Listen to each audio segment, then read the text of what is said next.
dulu kan guys.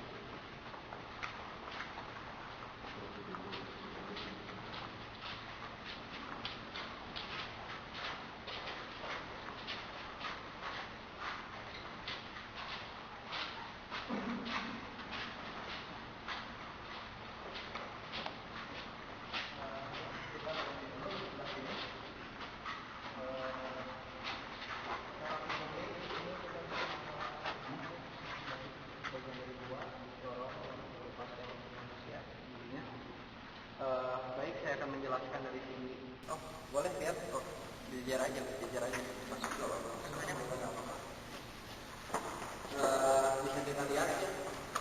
Secara fisik mungkin di sini kosong, tapi kalau dilihat dari kacamata batin, di sini aktivitasnya terhitung padat penuh. Di sini penghuninya kebanyakan dari kaum jin yang bernama Jal-Jala, ya, golongan Jal-Jala.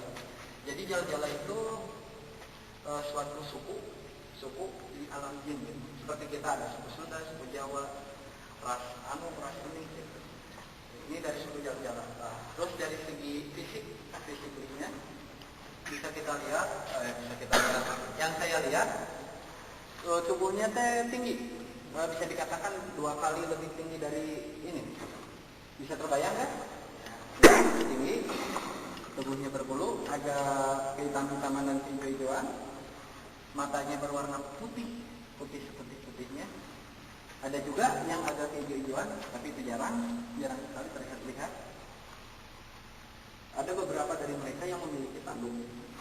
Nah, itu tanduknya ciri kebangsawanan. Mungkin kalau di sini mah patah ya, sepatah. Kebangsawanan, kalau raja tidak seperti itu, raja ada mahkota. Tangannya panjang segini, panjang, kukunya panjang 1 jengkal 3 jari. Bisa terbayangkan? Kukunya panjang 1 jengkal 3 jari, tebal-tebal, kukunya seperti jari ini. Bila mereka menampakkan diri kepada kita dan menusuk itu pakai kukunya, insya Allah bisa tembus ke rongga dada. Untung tidak. Berhubung kita banyak aktivitas di sini. Yang di sini itu yang asalnya tadi padat, warga-warganya menjauh, agak sedikit menyindir ke arah apa itu yang ke arah sana? Jalan keluar deh. Ke lorong sebelah sana, temannya makan ada yang dari sana dan yang dari sana. Nah, dia keluar ke arah sana. Jadi mereka lebih ingin menyelamatkan diri ketimbang bertemu dengan kita. Ya, syukur alhamdulillah kita. Ya.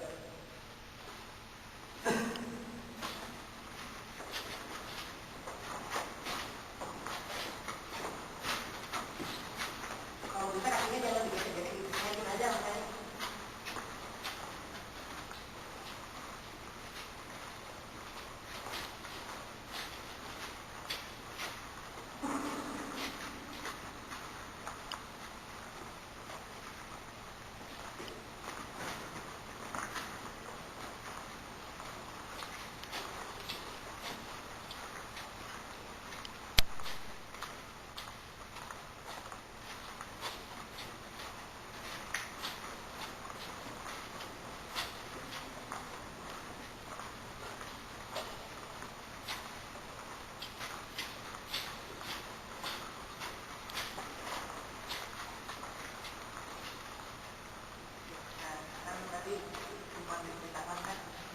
Ini belum diketahui apa dalamnya.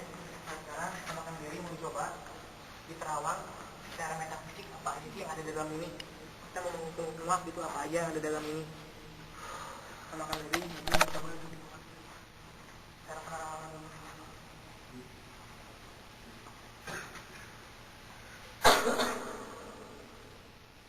Oke.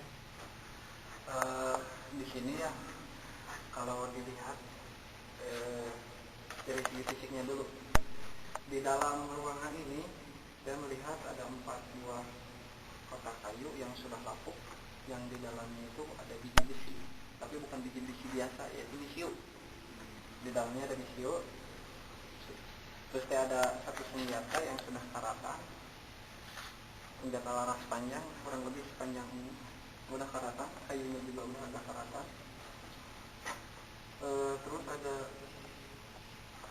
iya, ada yang bulat-bulat kecil itu peluru mungkin ya, peluru yang kelihatan dari besi kecil-kecil. Itu dari segi fisiknya yang saya lihat.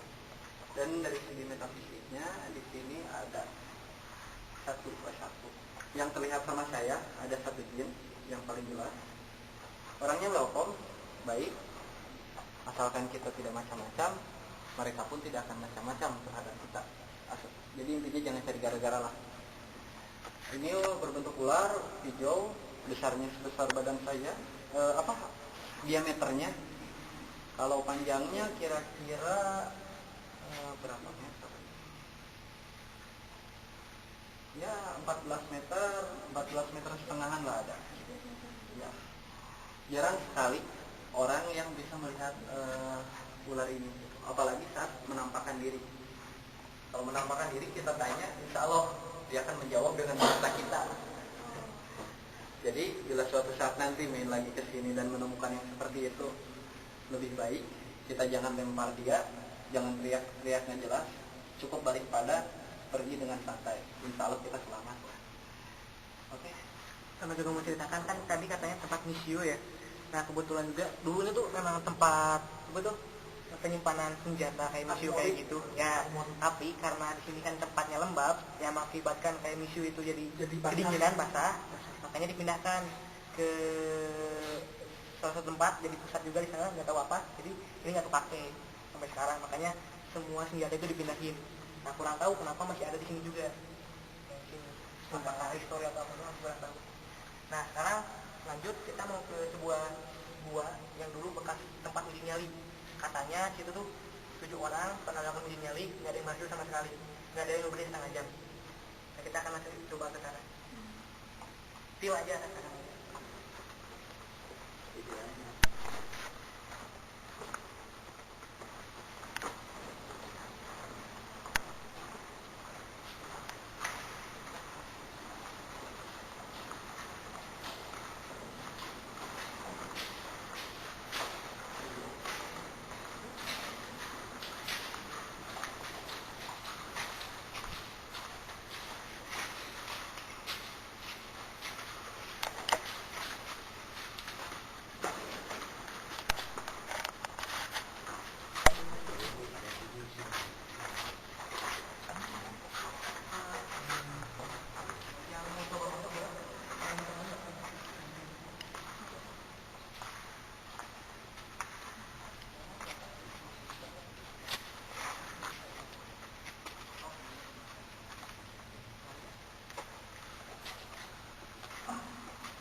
Tetapkan.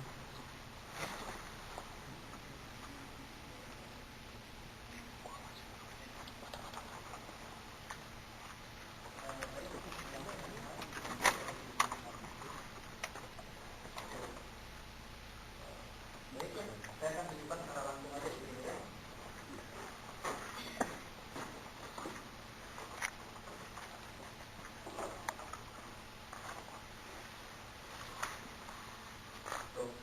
Bulu-bulu saya berdiri di sini semua.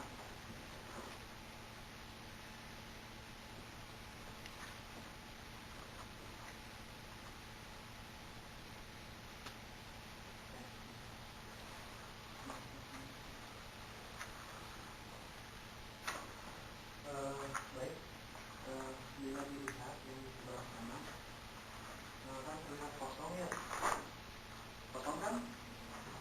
Kalau dilihat dari segi metafisik, di sini ada yang peluru. Gimana kan? Udah. Oh. Udah mana kan? Jangan lebih dari. Oke. Sip. Pelurnya sebelah mana? Di mana tuh? Di dalam. Oh yang gede itu. Di lubangnya. Dia duduk. Duduknya seperti ini kan? Duduknya seperti ini, menatap ke arah kita semua. Dia memakai gaya ke bawahnya itu ini apa namanya teh, samping, sinjang. Ada yang tahu kan? Kain. Ya, kain. Kain yang seperti ada motif batik itu. Iya.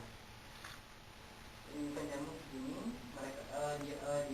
beliau menatap kita dengan mata yang terbelalak, melotot. Mungkin dia sedikit agak marah karena mungkin kaget kok ada orang malam-malam ke sini jarang-jarang. Dia menghuni gua ini sudah lama. Oh iya. Bahkan setelah gua ini dibangun, dia sudah menghuni di sini. Tapi belum tinggal di lubang ini, tapi di lubang sebelumnya. Dan sebelum gua ini dibangun, dia memang sudah tinggal di sini, berdomisili di sebelah sana. Kalau kita lihat ya, siang-siang di daerah sana ada curug ya, ada kayak stasiun. Dia itu di daerah sana, dan dia itu dari golongan ifrit. Sekian penjelasan dari saya di tempat ini. Nanti kita ke tempat selanjutnya. Kalau tempat satu lagi di situ, ini yang pakai tempat uji nyali, yang 7 orang gagal semuanya. Bisa langsung buat satu baris saja kayak tadi. Mungkin dulunya sempat ditutup juga ya, cuma dijebol. Iya. Nah, kelihatan juga kan ini tuh sempat ditutup kan. Lihat aja batanya masih bata baru kan. Bagus. Iya. Jadi ini kelihatan bekas apa juga dulu. Kelihatan banget.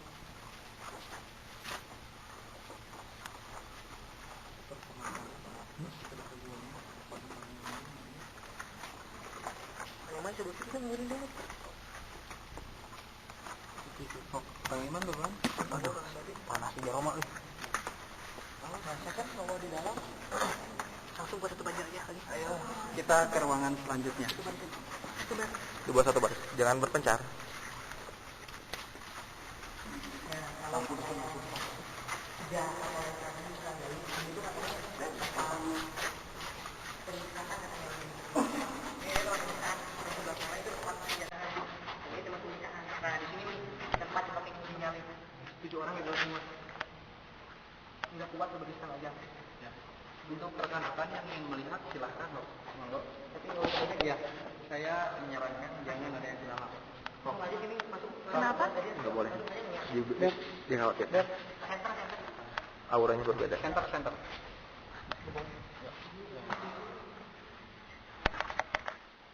Bisa dilihat ya. Oh, rekan-rekan yang di belakang bisa ke sebelah sini.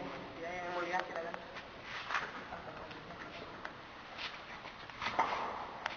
Oke lah, saya saja ya di sini.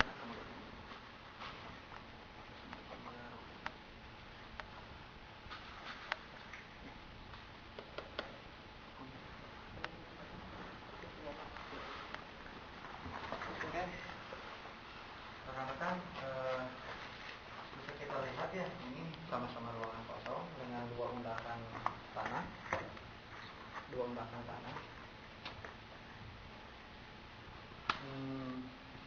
Seperti biasa, di sini itu kosong, tapi bila dilihat dari segi metafisik padat. Yang mengisinya golongan jin yang tadi mayoritas. Ifrit ada, tapi sangat sedikit jumlahnya, cuma di bawah 5. Berapa? Ada 4.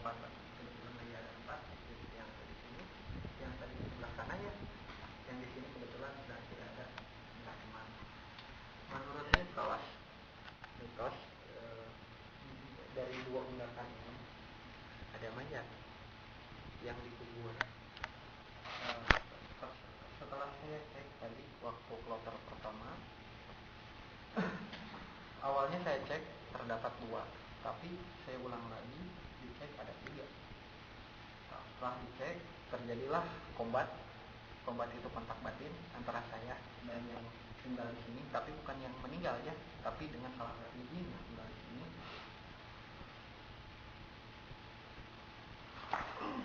Nah, dia ada di samping saya saat ini. Nah, di sini orangnya laki-laki, tinggi besar, agak putih. Tapi itu bukan wujud yang sejatinya. Kebetulan saja dia mewujudkan diri kepada saya seperti itu. Lihat juga di sini kayak ada tempat sajian ya. Kita lihat dong. Bukan itu, sajian bekas itu. Itu masih pakai apa? Nah, untuk sajian-sajian di sini oleh masyarakat yang masih percaya pada animisme dan lain sebagainya. Mereka itu memberi hadiah kepada leluhur mereka yang sudah meninggal, yaitu para pekerja paksa itu, yang salah satunya yang sudah dimasukkan pada raga Kandadi yang tadi itu ya, salah satunya untuk menghormati kepada mereka. Ya di sini telah terjadi kontak batin dengan salah satu jin yang ada di samping saya ini. Dia mengatakan di sini ada 3 mayat yang dikubur, yang 2 laki-laki, 1 perempuan. 2 dikubur saat kondisi sudah meninggal, dan 1 dikubur saat kondisi sekarat atau koma ya. Dia sudah tidak sadar lagi, tidak bisa berjalan, tidak bisa bergerak, tidak bisa bergerak, tapi hanya bisa bernapas, ngomong juga nggak bisa, dan dikubur hidup-hidup.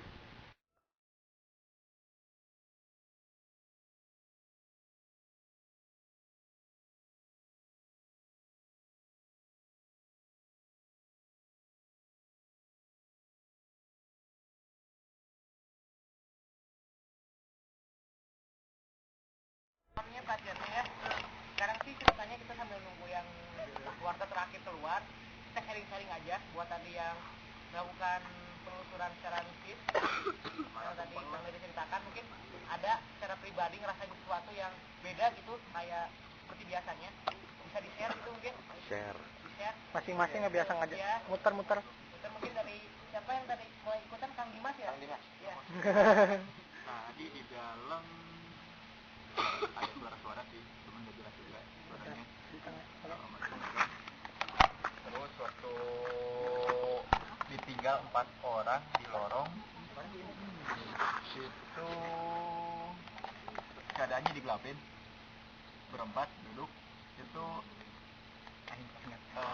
berlima itu ada yang nyentuh, terus ada yang makan di kepala. Kalau untuk saya sih gitu aja. Ya, langsung aja Kita boleh. Tombok. Kalau tadi sih di dalam itu kerasa banget. Di sana kebanyakannya mereka dengan wujud rakyat yang dulu karena dikurung di dalam. Di setiap orang di sana ada aja sesuatu yang merintih untuk minta tolong. Dan Lanjut. Udah deh. Dan ketika di lorong kedua yang itu yang katanya itu di sana banyak yang dikubur di sana mereka dikubur secara paksa. Itu juga banyak yang minta tolong. Ketika pas di ruang yang kita lewatin itu, itu memang benar ada sosok yang besar sekali. Usil ya. Usil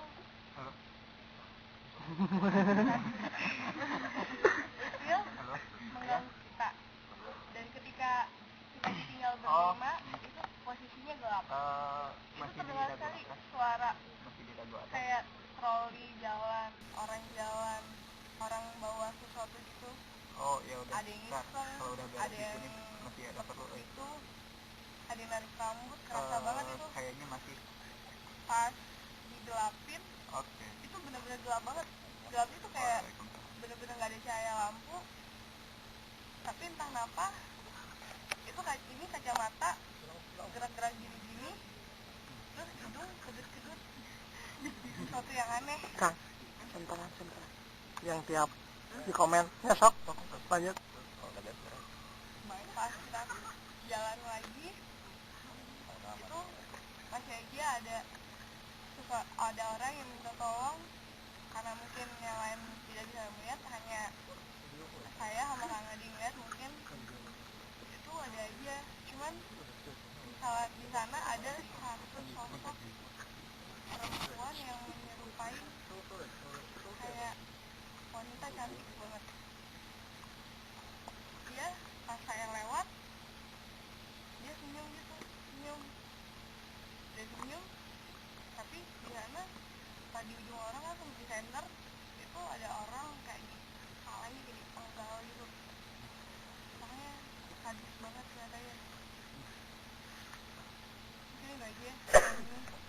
disampaikan yang dari saya lihat. Ya, mungkin bisa dilanjut ke Kang ini. Kang Bar. Sebelah Kang Baruna. Itu yang baru Sebelah. aja. Kang Barma. Kang Bar. Pertama, assalamualaikum warahmatullahi wabarakatuh. Oh, ya kata. Saya baru pertama kali gitu bisnis ini. Kebetulan temennya dari Momo sama Indra. Yang pertama tadi pas masuk, pas pertama kali banget masuk, yang dirasain ya kayak sama yang dirasain sama Kang siapa tadi, nekan ke kepala, terus pusing, terus hawanya beda gitu, hawanya agak-agak nyerang gimana gitu. Nyerang. Terus tadi ngedengar pas kebetulan saya di luar kan, tapi suara teriakan yang tadi terdengar gitu. Suara teriakan tadi terdengar, terus tadi ada suara semacam gitu, kayak ular gitu. Ada. Mungkin itu aja yang dirasain.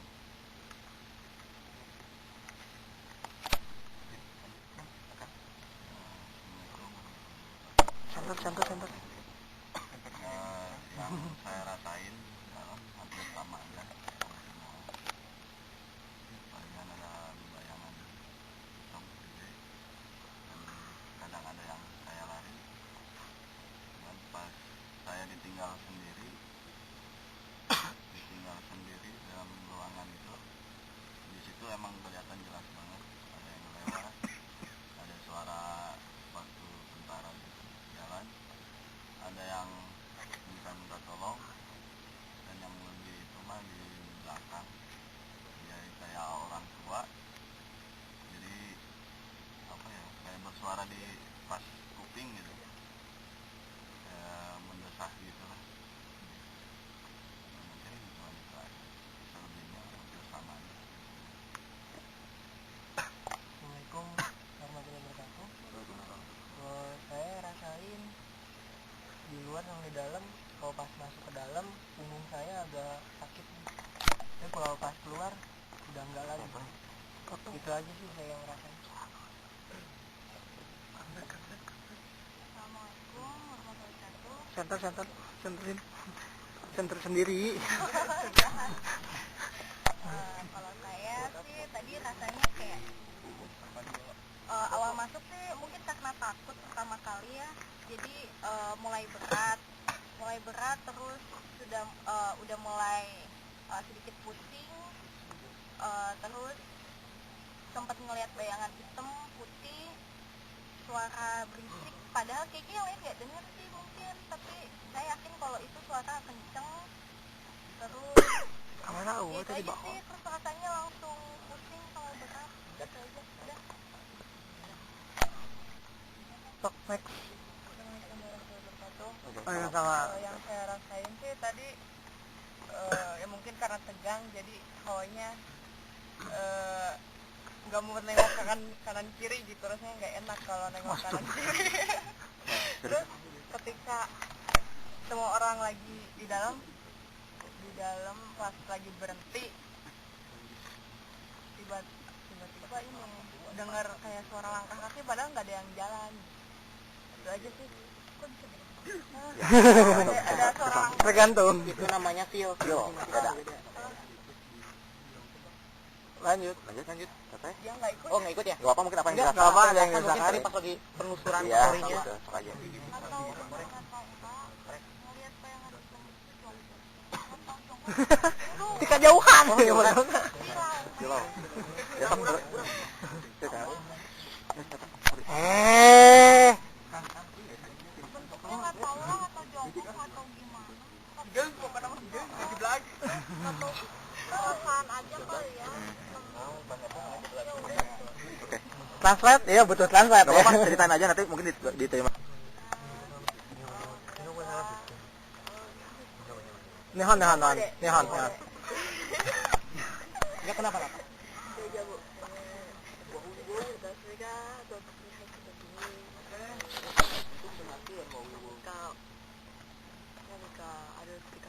Lagi share.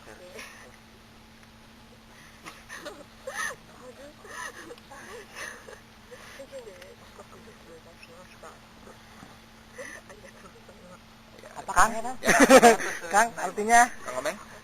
jangan pipis sembarangan. Ya tadi katanya dia ngerasain yang sama juga sama yang ini, terus ada apa namanya, ada yang jalan kayak gitu tapi dia pikir apa gitu gitu. Gitu ya. Gitu ya. Next time. Next. 私は、勇気がないので入りませんでした。以上です。 Ya obat tertulang. Ya artinya? Karena dia nggak masuk jadi nggak. Oh, tapi Ada yang dirasakan. Ada yang dirasakan di sini. Perasaan ikut gini aja. Dia ngomong.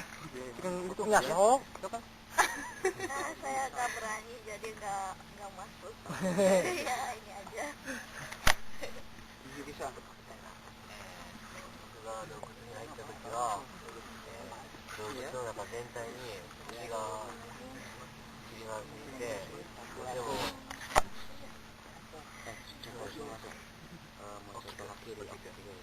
洞窟の中に血がいっぱい、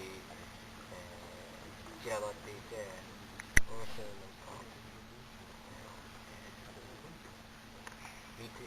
見られているような気がして、とても怖かったです。Jadi katanya dia banyak yang didengar gitu, terus ada yang dilihat juga gitu. Menurut dia ya itu hal yang menyeramkan. Kaca.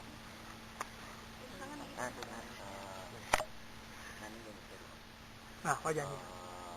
Obatnya pokal. Jadi ini dia ngeliat jasa sosok gitu. Makhluk. Oh, sana ada yang kayak gini nggak? Ada nama. Langsung. Bisa kami sih ke Jepang. Ya, langsung. Perasaan ikut ini aja. Perasaan ikut ini aja. Gimana rasanya? Perasaan. 僕がこういう体験したのは初めてだったけど、直接見ることはなかったけど、やっぱり洞窟の中はすごい火を感じて不思議な気持ちになりました。以上です。 Dia dengan adanya perkumpulan kayak gini gitu, dia sangat bisa bergabung sama orang-orang Indonesia gitu. Perasaan dia sangat senang gitu. Senang, dan baru pertama kali dia ikut kayak gini gitu. Di sana nggak ada yang apa namanya kumpul-kumpul kayak gini sampai nyari-nyari misteri kayak gini gitu. Mungkin itu pertama kali ya. Nggak ada dukun. Baru kali dia ikut bisnis ini gitu. Sangat menyenangkan sekali gitu, dan ya mungkin menyeramkan gitu. Untuk menyenangkan tapi menyeramkan. Yang dirasakan sih. Enggak. Aura sekitar. Ken. 信じることがあるの？初めてこういう体験をして本当にいるんだなと改めて感じた。 Mungkin karena pertama kali dia lebih merasakan gitu bahwa makhluk itu tuh ada gitu. Oke, next time, next jam.